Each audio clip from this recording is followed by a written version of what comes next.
ఇంకొక క్షణం అమర్ పక్కన నిలబడే అర్హత కూడా నీకు లేదు.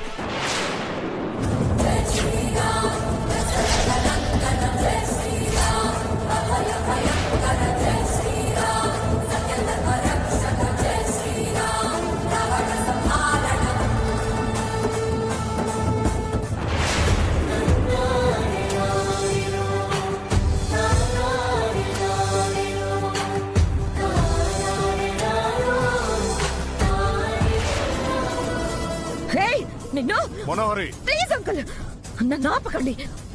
ఇవాళ మిస్సమ్మ చేసిన తప్పుకి బుద్ధి చెప్పాలి.